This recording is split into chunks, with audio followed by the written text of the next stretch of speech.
Hello, I'm David Meyer, and this is Tech Gets Real, a new show about staying in control as we move into a world full of AI. My goal here is to provide useful information and tips for people who use AI services, but also for anyone who's affected by AI and wants to know what's going on, what they can do about it, if anything. Because that covers a lot of people, I want to make this as accessible as possible.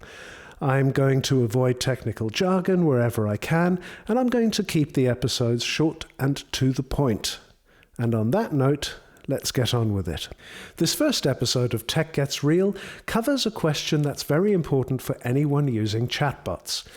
How honest should you be with the AIs that you talk to? That is essentially a question of what's going to happen to the information you're handing over.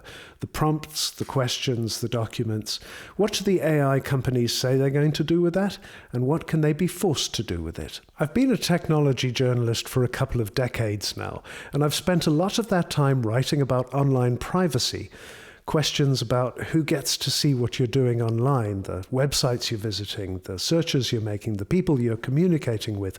Who gets to see that, and what do they do with the information? Who else can get their hands on it, and what do they want to do with it?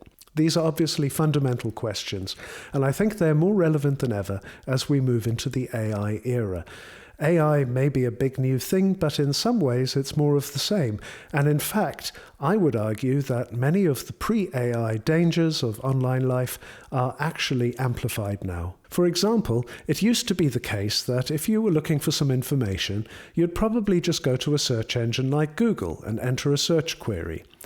And over time, those queries would add up and form a really detailed picture of you, not just about what you're looking for and what you're interested in, but also about things like what you're doing, where you are. And the big tech companies would take this information and bundle it up into profiles of you, and then they'd sell access to those profiles to companies that want to advertise things at you. Nowadays, if you're looking for information, you might just ask an AI chatbot, and they feel fundamentally different from search engines. They feel human. And even if you know that they're not human and they're just programmed to try to pretend to be and to be nice to you the whole time, you still may find yourself being lulled into a sense of security. You're having a conversation. And that means you may hand over more personal information than you otherwise would have. There's also the issue that AIs do a lot more than search engines ever could. We're talking about things that can perform tasks on your behalf online. If you're using one of the new AI agents, they can surf the web for you and visit websites and see everything that you would have seen. If you're handing an AI a document to analyze or maybe to pull a chart out of some data, that's a huge amount of information you're handing over. All of this is very valuable. So it is super important that we understand what the AI companies are going to do with this information. So let's have a look at their privacy policies and their terms. And let's start with OpenAI because, well, they're the most famous. So here we have the terms of use for the standard consumer version of ChatGPT. And the section we want is the one dealing with content, which is what OpenAI calls your information. They say here that you retain your ownership rights in input. That means that when you ask ChatGPT a question, or you give it a prompt for an image or whatever, or you hand over a document that you want translated, you continue to own all of that stuff, which is great. And it's also the bare minimum that you should be looking for, so low bar. What's more interesting, perhaps, is what they say they're going to do with it. We may use content to provide, maintain, develop, and improve our services. Now, you'd expect them to use it to provide the services. For example, if we're talking about a question or a prompt, well, you need a question to give an answer. You need a prompt to serve up the image or whatever it is that you're looking for. So fair enough. But when they're talking about developing and improving their services, that means something beyond. And we can see what they mean in the next paragraph, where they say, if you do not want us to use your content to train our models, you can opt out by following the instructions in this Help Center article. And why might you not want big AI companies to train their models on your data? because it raises the possibility that in the future, other users may be able to see fragments of your information. This is how generative AI works. The system takes your request, it looks back at everything it's learned in the past from its training materials, and it figures out statistically which pieces of that information are most likely to satisfy your request. It's statistically unlikely that what you're putting in your prompts is going to turn up in somebody else's results, but it is possible. And for that reason, these AI companies should really be making it so that you have to opt in if you want to allow them to train on your data, rather than opting out. Anthropic, who make Claude, were a standout. They were the one big AI company that said, no, we're not going to do this by default. You have to opt in.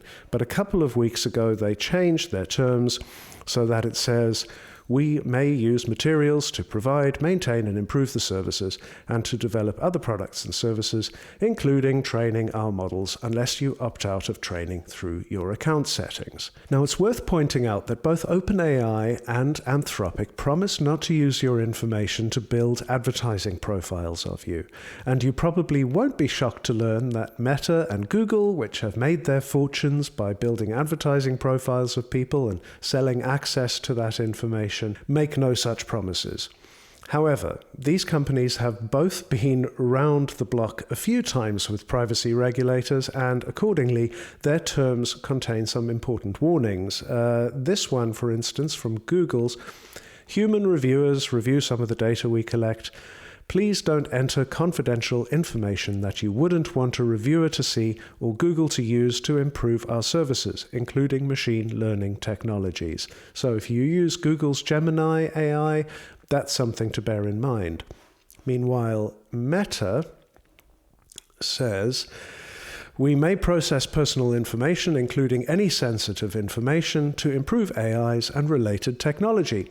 When information is shared with AIs, the AIs may retain and use that information to provide more personalized outputs.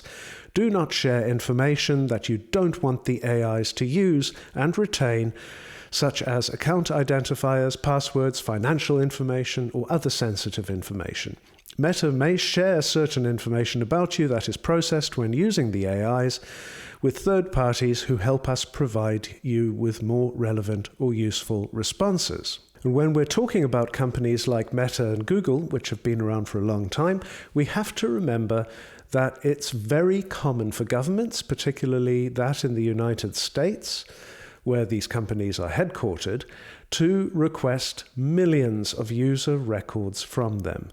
We're talking about law enforcement and intelligence agencies having broad discretion to access what these companies know about their users. Is this happening with AI users' data?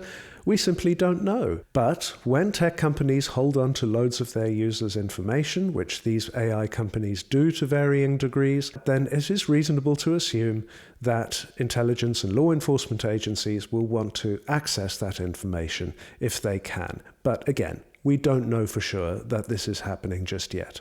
So what can you do about all this? The first thing is to go into the settings on these AI services and figure out how to opt out of letting them train their models on your data.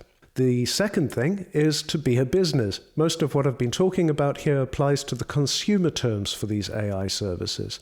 And businesses have very different requirements. Obviously, they're really not going to want an AI model serving up parts of their trade secrets to other users. So by default, their terms say that the AI companies can't train their models on their business users' data, and they won't hang on to their information on their servers. The other option, though, is something that, well, you need a bit of technical knowledge for, and that is to run an AI model locally on your smartphone or your computer.